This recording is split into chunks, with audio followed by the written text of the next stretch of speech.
Danny Rand came back to New York City with no shoes. He was happy to be home and curious about how things had changed. When he got to Rand Enterprises, he was listening to music on his iPod. He told a peanut seller the company belonged to him, but the guy didn't believe him because he looked like a random street guy. Danny walked into the building for the first time in years and talked to the receptionist. He noticed that June wasn't there anymore. He asked to meet Harold Meekum and said he was Danny Rand, Wendell Rand's son. The receptionist didn't believe him and said he couldn't meet Harold. Danny watched a video about his father's company, but security came and threw him out, thinking he was just some crazy homeless guy. He asked them to call Meekum, but they said no. Danny tried again, and this time used his fighting skills to dodge security without hurting anyone. More guards came, but he got into the elevator. With a stolen key card, he reached the top floor and walked into Harold Meecham's office where he saw Ward. They were confused to see each other, and Danny said hi to Joy, but neither recognized him. Ward called security, and Danny said again he was Danny Rand and wanted to see Harold. Ward and Joy said the Rand family had died in a crash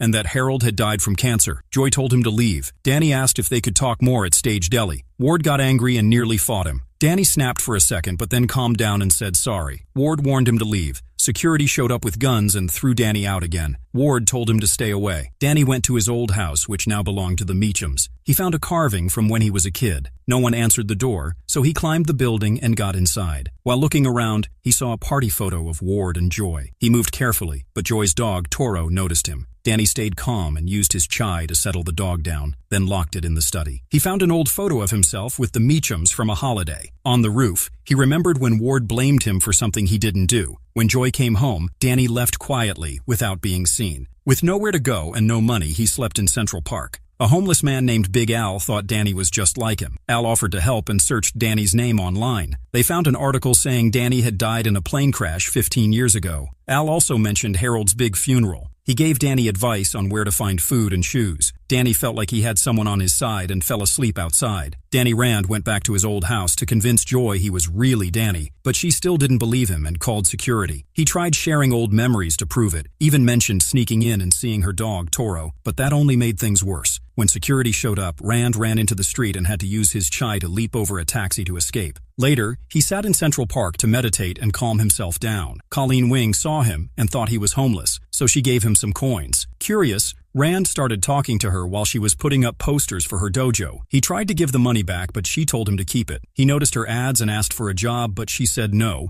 assuming he only wanted to clean. Still desperate, Rand found Ward Meecham and got into his car. He wouldn't stop talking, so Ward pulled a gun and said they were going to the cops. Rand took the gun with ease, pointed it at Ward for a second, then tossed it aside. Ward didn't believe Rand was who he said he was, thinking Danny died in the crash. Rand brought up childhood memories, but Ward mocked him. Angry, Rand sped the car to scare him, almost crashed, and only stopped when Ward finally called him Danny. Rand apologized, but Ward warned him things weren't finished. Back in Central Park, Rand shared a sandwich with Big Al and talked about finding purpose. Rand said he was supposed to protect Kunlun, but Big Al told him to just enjoy life. Rand then visited Colleen Wing again and offered to teach Kung Fu to bring in more students. She said no. When she asked about Kunlun, Rand avoided the topic. Wing got irritated, pointed a wooden sword at him, and told him to leave. Rand joked it wasn't sharp, but Wing reminded him it could still hurt. He remembered his training, apologized, and walked away. She still gave him shoes. Outside, Shannon from Rand Enterprises attacked Rand with a bayonet. Rand beat him quickly, but when Shannon pulled a gun, Rand took it and ran. He dodged bullets,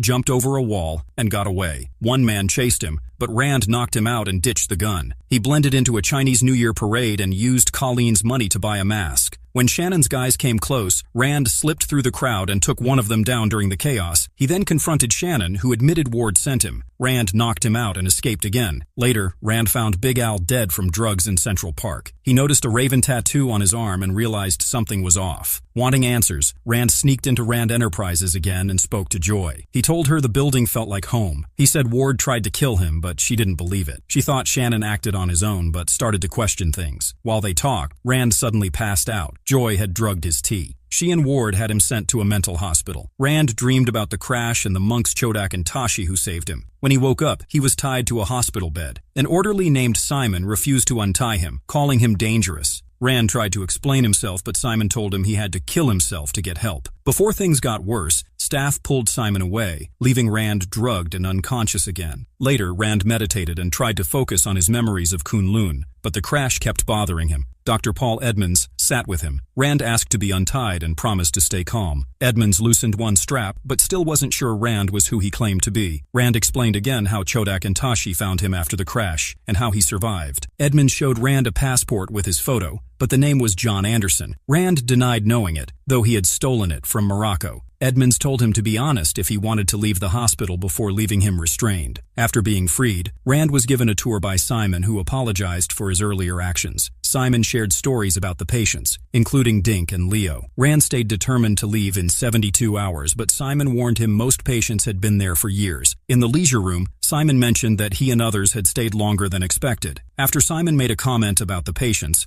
Dink got upset, and Rand ended up in a fight. Rand easily overpowered Dink, which led to guards taking him away. Rand was strapped down and drugged again. Simon visited and asked if he had any family or friends. Rand asked Simon to help him call Colleen Wing at the Chikara dojo. After explaining his situation, Colleen refused to help, unwilling to risk her life for him. Back in his room, Rand meditated, remembering his time in Kunlun and the details of his plane crash. Paul Edmonds visited again, asking about the drugs Rand was taking. Rand admitted to lying about the passport, but insisted he was Danny Rand, not John Anderson. Edmonds didn't believe him and left. Joe then came in to give Rand his medication, which he took willingly. Later, Edmonds showed Rand an old Rand Enterprises commercial, which Rand immediately recognized from his childhood. Edmonds suggested that Rand fantasized about being part of a wealthy family, but Rand calmly explained the commercial's backstory. When Edmonds insisted Rand was John Anderson, Rand snapped, smashed the computer screen, and yelled that he was Danny Rand. Staff members arrived, sedated him, and dragged him back to his room. That night, Rand was strapped down and drugged again. As he tried to sleep, he hallucinated Harold Meacham, who reminded Rand how he used to annoy him by singing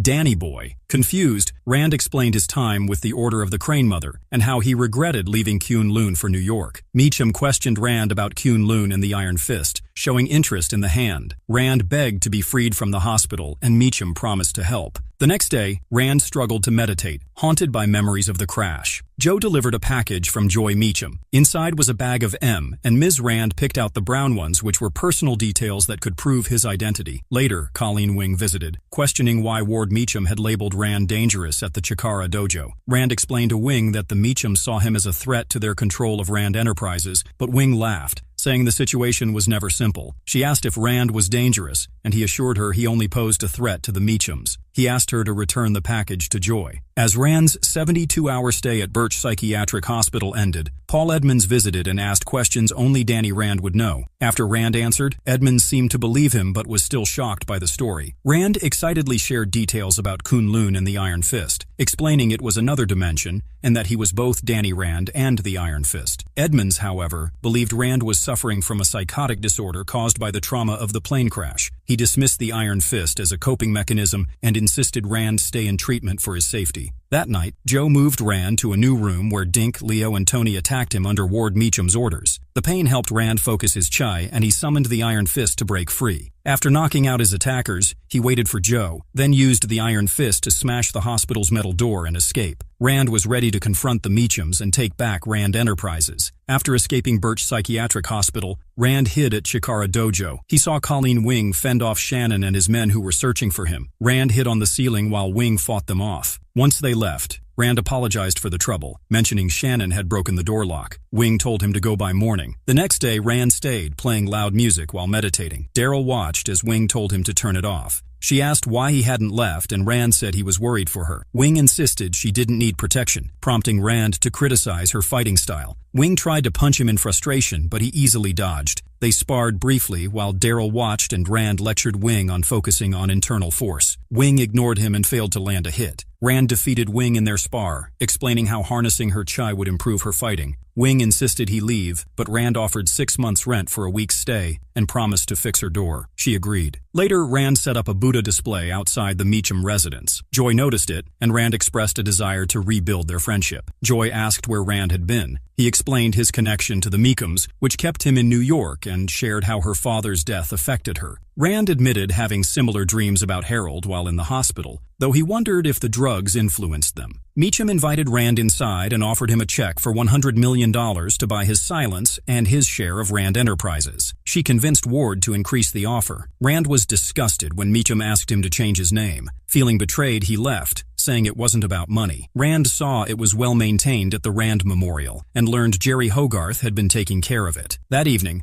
Rand approached Hogarth, who threatened him with pepper spray. He convinced her he was Danny Rand by using a nickname from her intern days. After answering questions, she believed him. In Central Park, Hogarth explained she had managed the estate and memorial. She warned Rand that the Meachams would oppose him and needed proof of his identity. Rand recalled how the Meachams had once been his friends before turning on him. Hogarth agreed to help him reclaim his company, but only if her firm became a permanent retainer. She offered him a suite and money for new clothes. At Chikara Dojo, Rand stepped in when Caleb misbehaved, striking him after Caleb mocked him. Wing was furious and demanded Rand leave. Rand apologized, realizing his mistake. Rand felt out of place in the suite and slept on the floor, recalling his harsh Kunlun training. The following day, Hogarth explained their case was complicated with no evidence of his existence. She suspected the Meachams were behind it. Rand, distracted by skateboarding kids, remembered an injury from his past. Rand went to the hospital, hoping to find records proving his identity. Inside the empty record room, Kevin Singleton offered to help,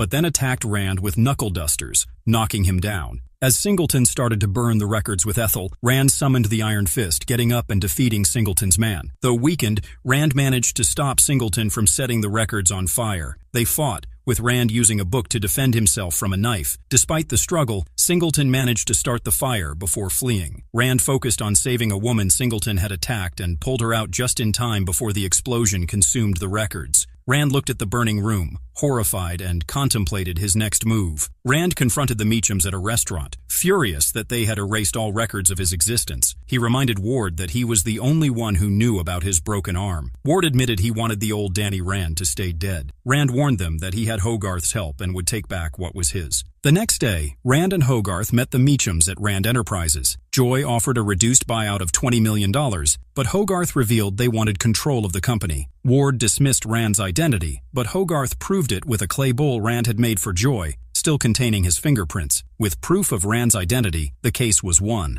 Ward, enraged, threatened delays, but Hogarth was unfazed, saying they would meet in court. Rand refused the buyout offer, saying it was about his name. As they left, Rand noticed pictures of Wendell Rand and Harold Meacham, sparking curiosity about a previous encounter with Harold. He decided to follow Ward, overhearing a phone conversation and suspecting there was more to the situation. Rand trailed Ward to a building, sneaking past security. Unable to follow inside due to a fingerprint scan, Rand climbed to the next floor. Just as he was about to enter, Ward noticed and shoved him away. As Rand fell, he barely managed to grab onto a light fixture before hitting his head. He nearly fell to his death but somehow survived. When he woke up in the penthouse, Rand realized Ward had pushed him. Ward calmly said he was stopping a break-in. Rand started arguing with him, but then Harold Meacham, who turned out to be alive, stepped in. Rand couldn't believe it, remembering Harold from the psychiatric hospital. He hugged Harold in shock. Harold explained that after he died, the hand brought him back to life and had been working inside Rand Enterprises. He asked for Rand's help, but warned him not to tell Joy, saying it was for her safety. Then Harold ordered Ward to stop all the legal fights and give Rand what he needed. Harold brushed off Ward's complaints about the hand's Red Hook Pier deal. He was just happy Rand had returned. Ward warned Rand not to trust Harold, saying he could never replace Wendell. Following Harold's command, Ward dropped the legal case and made Rand CEO again. Later, Rand returned to Rand Enterprises to meet with Ward and Joy. At the press conference, Rand nervously talked about coming home. He mentioned how his father respected the company. His parents died, and the Order of the Crane Mother raised him. He talked about valuing life, hard work, and the Rand name. When reporters asked about Birch Psychiatric Hospital, Rand admitted he'd been there, and even thanked the Meachams. Ward quickly cut him off before he could say more. Afterwards, Joy commented that Rand was being too friendly about the hospital. When Rand asked about Red Hook Pier, Joy told him to talk to Megan. He got frustrated by the runaround, but learned he had a meeting with Hogarth. Rand got lost in memories in his father's old office until Hogarth brought him back to reality. She handed him papers to sign, making her firm the company's lawyers. When Rand asked what he was supposed to do now, Hogarth said that with his 51% ownership, he had the final say on everything. She told him not to waste this chance. During a board meeting about a leishmaniasis drug, Rand interrupted to sit by Joy. He pushed to sell the medicine at cost price only. At the meeting, Rand refused to raise the drug's price, insisting it just cover costs. As the majority owner, his decision stood despite board complaints. Later, Joy finally agreed to discuss Red Hook Pier. Walking together, Joy joked about Rand's robes and explained she gave Jerry the bowl because it reminded her of Harold. She wanted to do what was right, and Rand told her Harold would be proud. Back at the penthouse, Rand questioned the Red Hook Pier deal. Joy said Ward was behind it, and she'd trusted his judgment because he'd been successful. When Joy asked why he cared, Rand gave a half-true story about competing to become Iron Fist in Kunlun. He remembered how the Order of Crane Mother doubted him and how he never thought about what becoming Iron Fist would cost. As they looked around his fancy penthouse, Rand compared it to his simple room in Kunlun. Joy mentioned his tough training with Lei Kung, but Rand just smiled it off. Suddenly, Rand heard Joy scream. He ran to find thugs dragging her away. He took down two quickly, dodging hatchets and counterattacking smoothly. Just as he beat them, more thugs pulled Joy into an elevator. Rand dodged a flying hatchet and knocked out the last attacker. Determined to save Joy, Rand jammed the elevator doors and used his iron fist to block a hatchet with his bare skin. He easily beat all the attackers unharmed and rescued Joy. Before running away, the thugs muttered about going to Golden Sands. Rand focused on getting Joy to safety. He brought Joy to Chikara Dojo, where Colleen Wing reluctantly helped. When Rand asked about Golden Sands and described the hatchet-wielding thugs, Wing identified them as Yangtze Ganshi Triad. She told him where to find them, so Rand confronted the gang while Wing protected Joy. At Golden Sands, the receptionist froze when Rand mentioned Yangtze Ganshi. He told her not to worry as the staff backed away nervously. Rand faced Hai-Ching Yang, warning him to leave Joy alone. Yang said his gang had a deal with the previous Red Hook Pier owners, but Rand demanded no more threats. When Rand mentioned the hand, Yang got scared and apologized. At the dojo, Rand told Joy the Triad wouldn't bother her anymore. He fixed Wing's dislocated finger and offered 6 months' rent, but she refused. Rand and Joy left, agreeing not to tell Ward about the Triad attack. Rand meditated in his penthouse the following day to recharge his iron fist power. A knock at the door interrupted him. He opened it to find a small red box from Yang containing a heroin packet with a strange symbol, the mark of Shoulao the Undying. The familiar dragon symbol shocked Rand deeply. Rand looked into the heroin that Hai-Ching Yang gave him. He talked to Sandy Ann, a scientist at Rand, and she told him it wasn't made from opium. Instead, it was a chemical drug that was easy to make without growing anything. Most importantly, it wasn't illegal. She warned Rand that the drug could start a big problem in New York City. Rand said he would take care of it and thanked her for help. After that, Rand went to Ward Meacham's office and put the heroin on his desk. He told Meacham that the drugs were coming from Red Hook Pier and that they were connected to Yangtze Ganshi. Meacham got angry and said Rand was imagining things. Rand pointed to the Shoulao symbol on the drug and said it was linked to Kunlun and the hand, but Meacham didn't believe him and didn't want to help. Rand felt disappointed and left the office, leaving the heroin behind. Meacham was annoyed, and then asked Megan about the next shipment at Red Hook Pier. She didn't know, but told him to talk to Sarah Galvin. After meeting Galvin, Regina Fitzgerald approached Rand. She showed him a photo of her son who got cancer because of the Rand chemical plant. Rand promised to make things right, not knowing her lawyer secretly recorded the conversation. Later, Rand went to Chikara Dojo and found Colleen Wing training Claire Temple. Temple joked about Rand going from rich to poor. Rand wanted to talk to Wing, but she told him to wait until her class ended. Rand awkwardly said he had ordered takeout, and Wing was surprised when several men brought in tables and food from Wendell Rand's favorite place. Wing asked if the dinner was supposed to be a date, but Rand quickly said no. He explained that he needed her help with a crime problem. To make things less awkward, Wing invited Temple to eat with them too. During dinner, Rand told stories about his time in Kunlun and how he trained after the plane crash. Wing reminded him that he wanted to talk about something important. After Temple left, Rand said that criminals were using Rand Enterprises to move drugs. He couldn't go to the police, so he asked Wing to help him get proof to show Ward Meacham. Rand said stopping the shipment at Red Hook Pier was very important to protect people, especially Wing's students. Wing didn't want to help at first, but Rand told her he had bought the building she used for training and was now her landlord. After that, she agreed to help. Before their mission, Rand tried using Wing's katana, but Wing quickly corrected him and showed him how to use it properly. They both got excited about martial arts and then went to the pier. While sneaking in, Rand told Wing their past struggles prepared them for this. They avoided the guards quietly and had a quick emotional moment. Rand apologized for asking too many personal questions earlier. They both agreed to keep going. At the pier, they watched guards checking the Rand shipment, but nothing seemed illegal. Rand got suspicious and went inside a container while Wing kept watch. But before he found anything, guards locked the container and the truck started moving. Inside, Rand met Radovan Bernavig, the man who made the heroin. Just as they began talking, someone named King attacked. During their fight, King accidentally stabbed Bernavig. Rand used his iron fist to break the door and escape. He met Wing again and they ran off in a stolen vehicle. Because Bernavig was dying, they called Claire Temple for help. Going to the hospital was too risky. At the dojo, Temple treated Bernavig and saved him from a collapsed lung. While gasping for air, he told them the Hand had kidnapped his daughter, Sabina. Temple looked serious. The Hand had killed her co-worker before. Bernavig admitted he made something called the Steel Serpent Formula. Rand promised to rescue Sabina, even though Temple didn't think he could do it. She said, "A rich kid can't fight the Hand alone. Kunlun trained me for this," Rand said. He wasn't a CEO like his dad, but he believed this was his true purpose. Temple saw that he had a warrior's heart. "He's not alone," Wing said, standing beside him. While meditating in his office, Rand remembered Lei Kung's warning that enemies would always come. With Megan's help, he had been tracking Hand warehouses until Ward suddenly showed up. Rand told Ward about Bernavig getting kidnapped, but Ward didn't care. He was angry about Rand's apology video going viral. "CEOs never say sorry," he snapped, throwing some meeting papers at Rand. "We don't have time. People's lives are in danger," Rand said. He pulled Ward along to check out the warehouses. "We'll come back in time for your meeting." At Rand's Aston Martin, he joked about missing his donkey cart from Kunlun. Ward wasn't amused and frowned as they drove off. After checking 3 empty warehouses, Meacham was getting annoyed. But in the 4th one, they found King's head cut off. A warning from the Hand. At the dojo, the dying Bernavig told them to hurry. Even though Temple told him not to, Rand agreed to fight as the Iron Fist. While getting ready at the dojo, Rand ignored Wing's worries about how dangerous the fight would be. "If you doubt, you die," he said, quoting Lei Kung. He thought about the old story of the warrior who fell from the sky, which gave him the courage to leave. At the Hand's hideout, Rand demanded, "Let Sabina go and leave Rand Enterprises alone." Madame Gao agreed, but warned him, if he lost and lived, he had to stop getting in their way. He then faced twin assassins Andre and Grigory. They accused him of being a famous businessman and not guarding Kunlun's gates.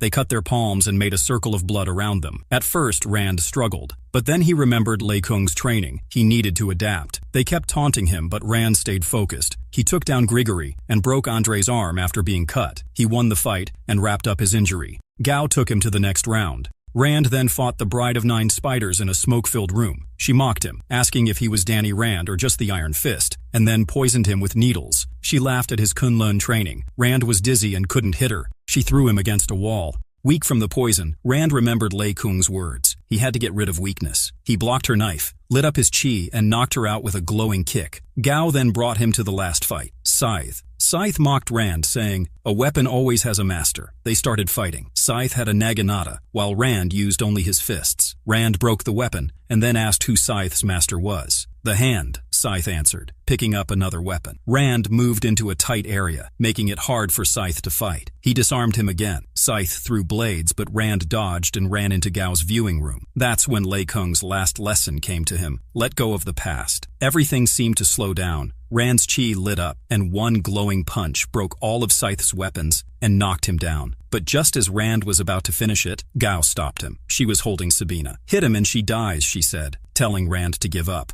Even though Lei Kung had taught him to destroy the Hand no matter what, Rand chose to show mercy. He spared Scythe to save Sabina. Gao kept her word and let Sabina go. She looked at Rand, talked about Kunlun and his father's past, and then hit him with chi. He staggered out of the warehouse, seeing a vision of the Thunderer, his master, turning away in disappointment. After the Da Jue John and ensuring Sabina's safety, Rand met with Harold Meacham. When he arrived, he found Alexei and Vando interrogating Harold, threatening to sever his finger. Startled by Rand's sudden entrance, Meacham seized a knife and stabbed Alexei. Vando opened fire, but Rand dodged the bullets and disarmed him. Meacham then slit Vando's throat, leaving Rand horrified. Harold claimed self-defense and questioned why Rand hadn't used the Iron Fist. Rand explained his chi was depleted after the tournament. Gao had altered the rules after he defeated Scythe. Meacham warned that the Hand was on to them, revealing Gao as the original dealmaker. When Rand demanded answers about Gao's connection to his father and Rand Enterprises, Meacham dismissed Wendell's knowledge and urged caution. Then, without explanation, Meacham severed his finger, leaving Rand stunned. Rand returned to Chikara Dojo, where Colleen Wing treated his wounds from the duel with Andrei Vesnikov. He recounted the Dajue John and considered faking a mugging at Metro General to explain his injuries, but Wing warned against it.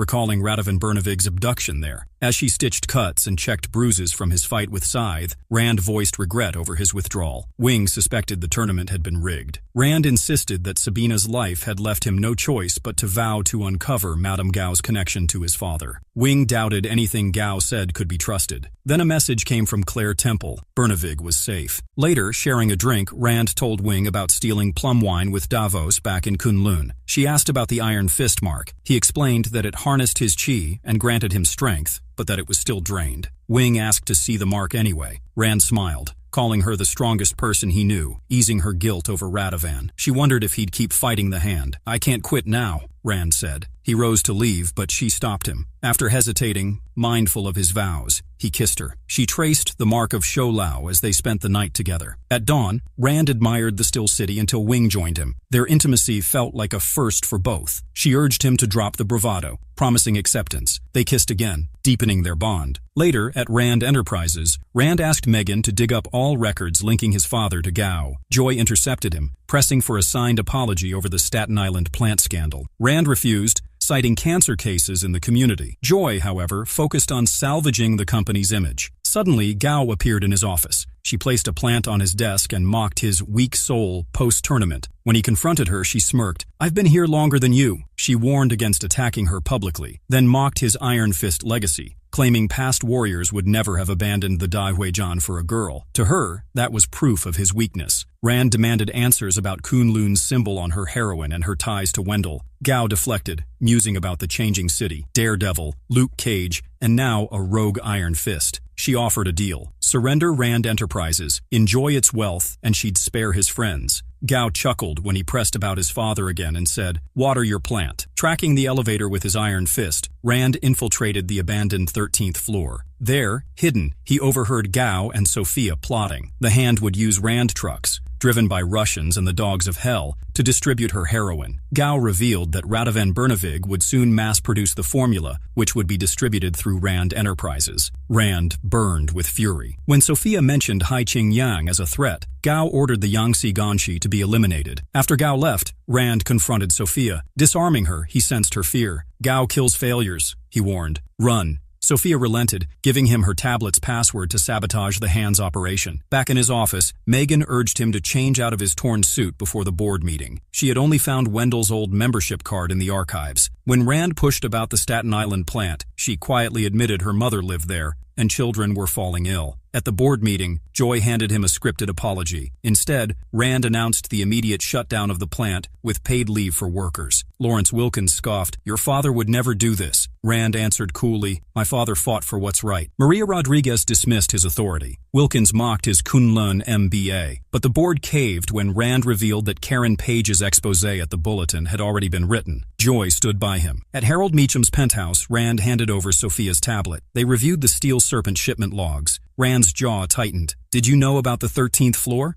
Meacham joked about charging Ward rent, but denied any involvement. "The Hand used my name to traffic heroin," Rand snapped. Meacham urged him to focus on the Brooklyn warehouse instead of rescuing Brnovig. "You need an army," he said. Rand hesitated, torn between strategy and doing what was right. Rand watched Colleen Wing say goodbye to Daryl at the dojo that evening. Her speech about unity stuck with him as he decided to recruit Haiqing Yang's forces. Alone with Wing, Rand warned that the Hand knew about her and Temple. Though confident in her skills, Wing asked about Brnovig. "I know where he is," Rand said, "but the plan's dangerous." Wing didn't flinch. "We're going now." Rand and Wing approached Haiqing Yang at Golden Sands, urging an alliance against Gao. Skeptical, Yang hesitated, until Rand revealed the Hand's plan to exterminate the Yangtze Ganshi. "The Hand fears me," Rand said. "Join us and they'll fear you too." During the Hatchet Men's warehouse assault, Rand and Wing found Brnovig bleeding out. Gasping, he begged them to protect Sabina. Then came the truth. "I gave Gao the formula. She's in Anzhou." Rand froze. Anzhou, where his parents had died. After the attack on the Hand's warehouse, Rand went back to Harold Meacham's penthouse. He tried to warn Claire Temple, not knowing she was in the shower while someone was hiding inside. Rand only found a pool of blood, which shocked and scared him. Then Ward Meacham showed up and got angry at Rand. Rand told him Harold might be dead. Ward was surprised, and Rand blamed himself for going against the Hand. Ward called him a problem and said he was like cancer. Rand said he would go to Anzhou to catch Gao. Ward told him to stay away from him and Joy. Rand left with the tablet.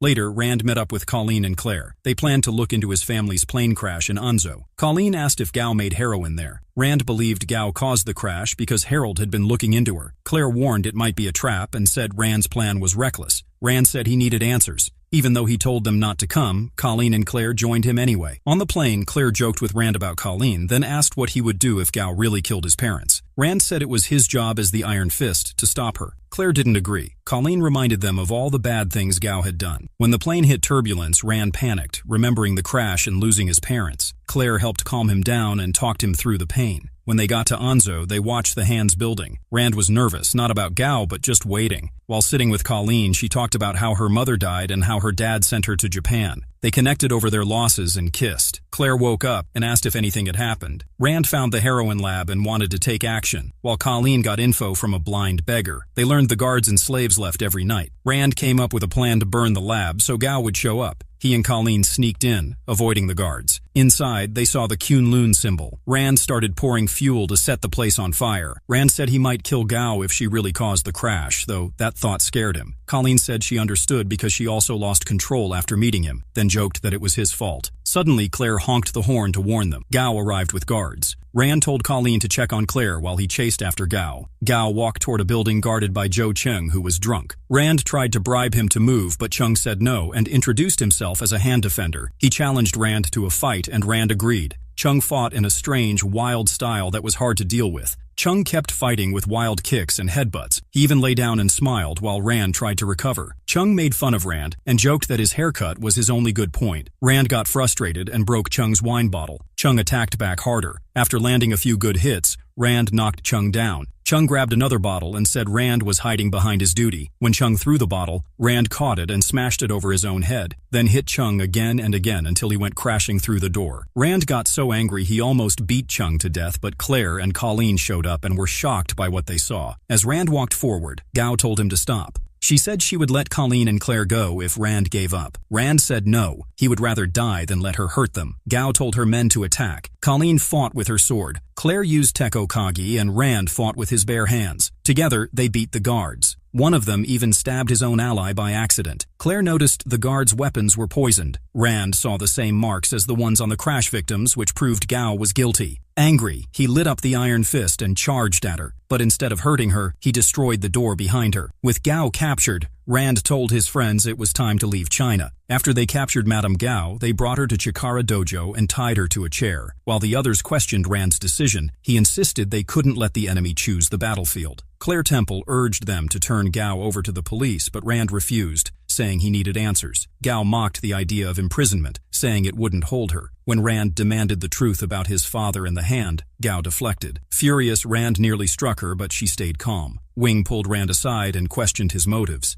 Temple asked if he was close to torturing her, while Wing wondered why Gao's guilt wasn't enough. With Wing and Temple against his approach, Rand asked why they opposed him. Wing replied that they didn't want him to regret torturing Gao for unreliable answers. Temple suggested using truth serum from Rand Enterprises instead, and Rand and Wing agreed it was better. Rand then left to get it, but ran into Joy Meacham, who revealed that she and Ward had been ousted from the company by Lawrence Wilkins. Shocked, Rand learned he'd lost all power except for his shares. Meacham blamed Rand for the chaos since his return. She mentioned Ward's strange behavior and disappearance. Rand denied being involved and walked off. After being banned from Rand Enterprises, Rand broke into the lab to find sodium thiopental. He shattered a window to get inside and searched the lab until Sandy Ann found him. She reminded him he wasn't allowed there, but Rand asked for her help. Reluctantly, Ann agreed, saying she needed her job and told Rand to deny seeing her if caught. She fetched the truth serum without asking questions, and Rand left. Back at Chikara Dojo, he found Colleen Wing sick in bed. Though she claimed it was just the flu,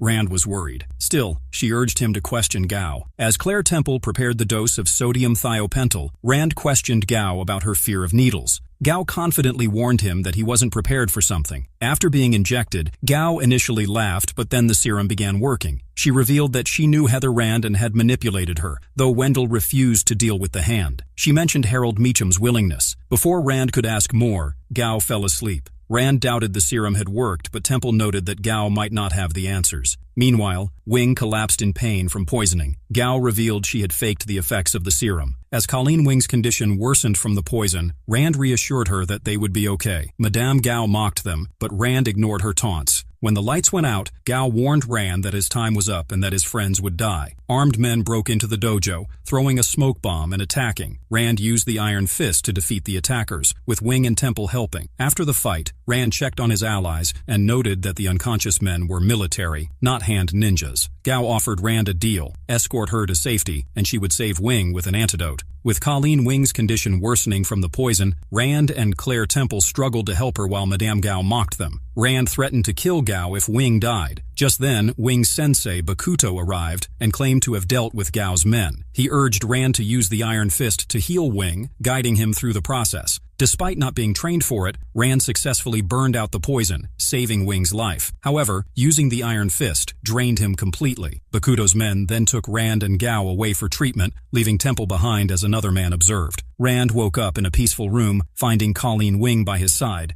She reassured him that they were in a safe location, her home, and after a tender moment, they kissed. Wing explained that the compound was a sanctuary for people in need, and Bakuto, her sensei, was like family to her. Bakuto greeted Rand and offered to help recharge his chi, teaching him a new meditation technique. Later, Rand and Bakuto discussed the organization, with Bakuto revealing that they helped those in need. The conversation shifted to Madame Gao, who was being held in solidarity for now. Rand noticed armed guards. Rand entered Bakuto's office and questioned his motivations regarding the Iron Fist. Bakuto insisted they weren't using people at the compound, and praised Rand for his moral values, noting how Rand would turn his company around. Bakuto showed Rand a 1948 recording of a fully realized Iron Fist, defeating Chinese soldiers effortlessly. Bakuto revealed his obsession with the Iron Fist's powers and offered Rand a partnership to protect his students from Gao and her heroine. Afterward, Rand received a call from Joy Meacham, revealing that Harold was alive and still plotting to regain control of Rand Enterprises. Rand promised to confirm Gao's fate. Rand continued exploring the compound, meeting Daryl, who expressed satisfaction with his life there. Daryl introduced him to others, but warned of curfews and restricted areas. Driven by suspicion, Rand secretly ventured into the compound and located Madame Gao's cell. When Rand confronted her, Gao mocked his pursuit of justice, claiming punishment was childish. She insulted Rand's decisions and hinted at a deeper manipulation at play. Gao warned Rand that they were stealing his ability to trust, revealing it was the Hand, causing Rand shock and horror. Despite her taunts, Rand remained determined to find the truth. Rand, shocked by Gao's revelation that they were part of the Hand, confronted Bakuto, who dismissed his suspicions, stating that Rand would find no answers from Gao. Back in his room, Rand shared his doubts with Colleen Wing, who then revealed her secret membership with the Hand. Distraught, Rand lashed out, condemning Wing for her deception and the Hand's crimes. Wing tried to explain that Gao was part of a rogue faction, but Rand couldn't trust her. He questioned if she had been manipulated by Bakuto, even asking if their relationship was part of a scheme, leaving their bond shattered. Rand, feeling betrayed by Colleen Wing's revelation that she was part of the Hand, left her alone, struggling with the depth of the lies he had been fed. Later, while meditating, Rand followed a mysterious noise through the compound and uncovered a hidden basement with surveillance equipment tracking his every move. Enraged by the betrayal, he destroyed the monitors, only for Bakuto to appear, disappointed that Rand had taken the bait. Rand, furious, confronted Bakuto for his lies, but Bakuto coldly stated it was just a test, and Rand had failed, deepening Rand's disillusionment. Rand, enraged by Bakuto's lies, attacked him with fury, throwing a keyboard before the two exchanged blows. Bakuto used his speed and tactics to counter the Iron Fist's attacks, even wounding pillars with his blades. But Rand ultimately disarmed him and knocked him down. As Bakuto's soldiers rushed in, Rand realized the Hand's true intentions and decided to escape. Alarms blared as Rand encountered students trying to stop him, only for Davos to appear and knock them out, scolding Rand. Davos revealed his mission to bring Rand back to Kunlun. Together, they fought their way through guards and rushed toward freedom, planning to break through the gate. However, Daryl blocked their path. As Rand and Davos fought their way through the Hand's soldiers, Rand was stabbed by Bakuto, a wound witnessed by Colleen Wing. Despite the injury, Rand was reluctant to leave Daryl behind when Davos broke his leg, but Davos convinced him to press on. At the gate, Davos urged Rand to summon the Iron Fist, but Rand found himself unable to do so, as Bakuto explained that Rand's emotions had destroyed his chi. Enraged and frustrated, Rand charged ahead, fighting fiercely alongside Davos. They used their combined skills to fend off the growing swarm of hand cultists, but the overwhelming numbers began to turn the tide against them. Just when all seemed lost, someone opened the gate for them. Rand was ready to continue the fight, but Davos insisted they escape. As the gate closed behind them, they were pursued by a few cultists who Davos quickly dispatched. To Rand's surprise, he saw Wing in the control room, having helped them escape. Before Rand could process this, Davos urged them to keep moving, and the two friends managed to escape the compound, narrowly evading Bakuto's grasp. Arriving in New York City, Davos said Rand needed stitches before returning to Kunlun, but Rand refused. Davos reminded him the path was open, and he wasn't there to protect it. Rand insisted he couldn't leave, and Davos pointed out he had no problem leaving them. He suggested they submit to the Thunderer, who might restore Rand's chai, calling him a failure for not even lighting the Iron Fist due to past mistakes. Rand, holding his wound, knew Davos was right. While fleeing the hand, Rand examined his wound and tried to restore his chi, but painful visions kept blocking his focus.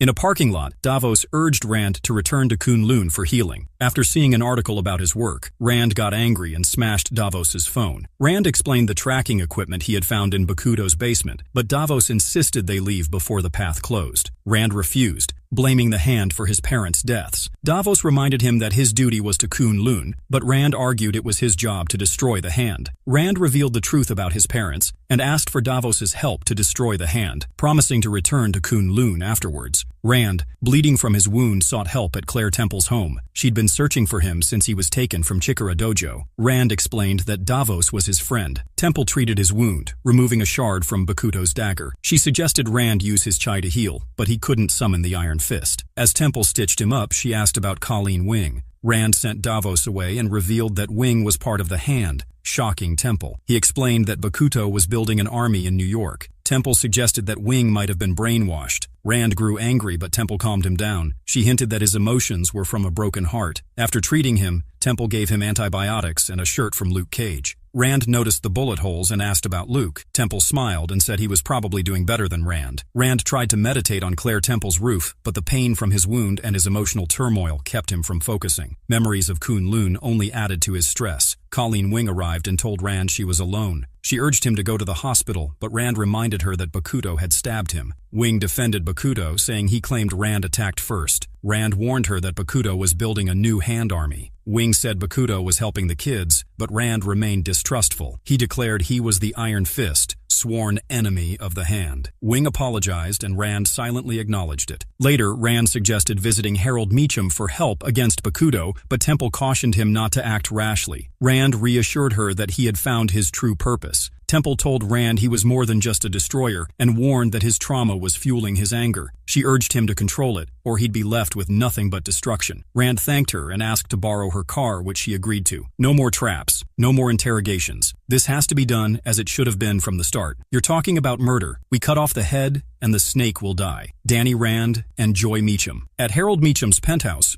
Rand introduced Davos, and they discussed taking on Bakuto. Rand noted the compound's defenses, and Harold suggested luring Bakuto out by closing the heroin money transfer, now under Meacham's control. He argued that the Hand was predictable. Harold proposed Rand and Davos strike when Bakuto went for his money. Davos was worried, but Harold insisted they could handle him. Joy, however, was disturbed by Rand's plan to kill Bakuto, expecting they'd capture him instead. Rand and Davos waited outside Bakuto's compound that night, bickering about who could drive Claire Temple's car. Davos reminded Rand of a past incident when Rand wrecked Brother Kuo's cart, and Rand explained how his anger made it harder to control his chi, leading him to question his right to the Iron Fist. Davos argued that Rand should have stayed in Kunlun, following his duty. Davos admitted his struggles with anger, believing the trial of Sholau was his birthright. He questioned why Rand left Kunlun, but Rand explained the emptiness he felt after the plane crash and how a hawk flying made him believe the way out of Kunlun was open, though Davos saw it as a sign that Kunlun needed protection. As they argued, they spotted Colleen Wing escaping the Hand compound. Rand followed her despite Davos's protest. Wing, traumatized and betrayed by Bakuto, attacked Rand with a pipe, but he calmed her down, assuring her he meant no harm. Wing, in despair, tried to provoke Rand into killing her, but Rand stopped her. He comforted her, saying he understood her pain. He urged her to stop running and destroy the hand. Finally, he forgave her and hugged her while Davos watched, disappointed and concerned. On their way back to New York, Rand comforted Colleen Wing, who was still shaken by Bakuto's betrayal. Davos warned Rand not to trust her, but Wing denied being part of the hand. When Wing recognized Davos from Kunlun, Davos became angry and refused to believe her. Rand defended Wing, reminding Davos that she had helped them escape. Davos suggested Wing help destroy the compound, but she refused, saying she was worried about her students still inside. When Davos taunted her about defeating them, Wing punched him. Rand stepped in to stop the fight. Davos saw this as proof that Wing was with the hand, while Wing disapproved. Rand tried to calm them down, but Davos taunted Rand, calling him a coward.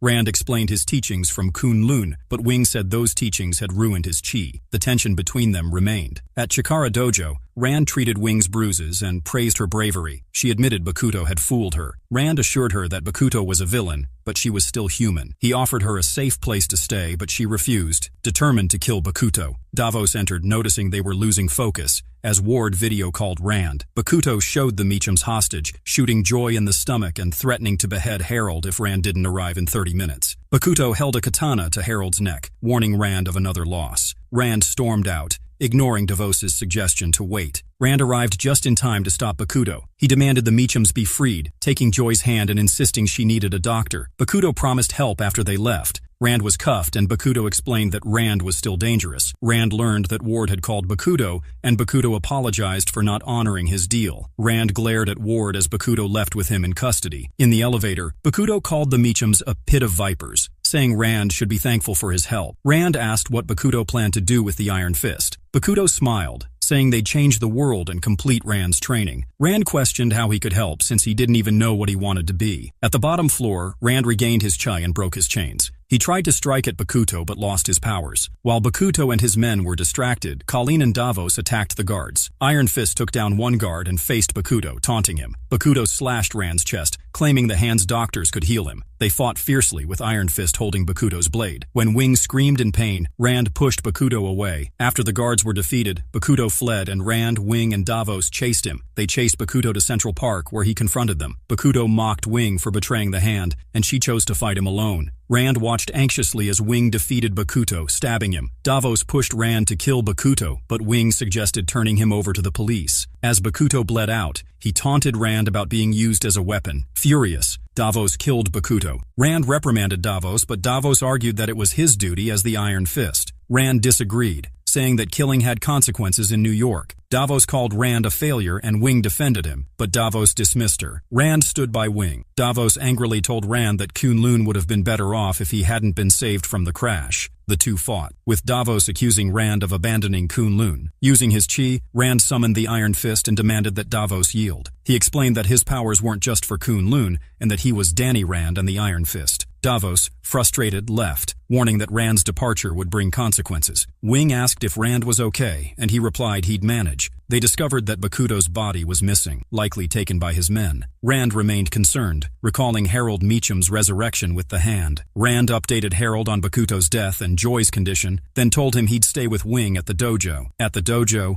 Rand shared his regret about falling out with Davos, and how Wing was the first person who made him feel genuinely connected. She reciprocated his feelings, and they kissed. The following day, Rand received a warning from Ward about a threat. They were ambushed by DEA agents, whom they initially thought was the Hand. After defeating them, they realized they were being hunted and fled the dojo. Hiding in Central Park, Rand was shocked to see he was wanted for drug trafficking. Colleen arrived with the news and suggested they find proof of his innocence. They contacted Jerry Hogarth, who warned them not to turn themselves in and gave Rand altered documents from the Hand. Hogarth gave Rand 3 options: leave for Kunlun, turn himself in for a plea deal, or prove his innocence. With no better choice, Rand decided to find someone he trusted even less than Harold. Rand and Colleen Wing found the Hand compound deserted. In Gao's cell, she mocked Rand for his guilt and confusion. She claimed that Rand's anger over his parents' death was why he left Kunlun, hinting that something caused the crash. Rand, struggling with anger, wanted revenge on Harold for betraying him. Colleen offered to kill him for Rand, but Claire Temple warned that seeking vengeance would corrupt his chi and stop him from fully accessing his powers. Despite their concerns, Rand remained determined,